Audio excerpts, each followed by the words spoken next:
આ ન્યૂઝના પ્રાયોજક છે tattoo and nail studio. અમારું સરનામું છે ઓમ બિઝનેસ પ્લાઝા, સર્કિટ હાઉસની સામે, હાલર રોડ, વલસાડ. અને પ્રીત એસ્ટેટ એજન્સી. ફ્લેટ, બંગલો, પ્લોટ, વાડી, ફાર્મ હાઉસ, ફેક્ટરી તેમજ ઓફિસના લે વેચ માટે અથવા ભાડા માટે સંપર્ક કરો.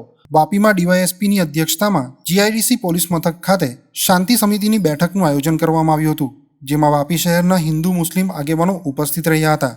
આ શાંતિ સમિતિમાં ડીવાયએસપી BN દવેએ સમાજના અગ્રણીઓ સાથે વાતચીત કરતા જણાવ્યું હતું કે હાલમાં વાપીના આસપાસ અને મુંબઈમાં સોશિયલ મીડિયામાં ધાર્મિક ટીકા ટિપ્પણી કરી કેટલાક લોકોએ માહોલ બગાડવાનો પ્રયાસ કર્યો છે.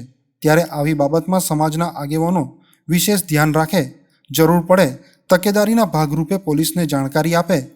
કોઈના ગેરમાર્ગે દોરાઈને સોશિયલ મીડિયાના માધ્યમથી ભડકાઉ કોમેન્ટ કરનારા કે તેવી કોમેન્ટ, ફોટા, વિડીયો અન્ય સોશિયલ મીડિયામાં શેર કરે તે પહેલાં જરૂરી ટકોર સમાજના આગેવાનોને કરે એવી અપીલ કરી હતી. આ પ્રસંગે વાપી જીઆઈડીસી પોલીસ મથકે જીઆઈડીસી પોલીસ મથક, વાપી ટાઉન પોલીસ મથક, ડુંગરા પોલીસ મથક વિસ્તારના મુસ્લિમ આગેવાનો, હિન્દુ આગેવાનો ઉપસ્થિત રહ્યા હતા, જેઓ સાથે ડીવાયએસપી ઉપરાંત ત્રણેય મથકોના પોલીસ ઇન્સ્પેક્ટર, એસઓજીના પોલીસ ઇન્સ્પેક્ટર હાજર રહ્યા હતા અને જરૂરી સૂચનો કરવા સાથે આગેવાનો તરફથી મળેલા સૂચનો સાંભળી તે અંગે ઘટતું કરવાની ખાતરી આપી હતી.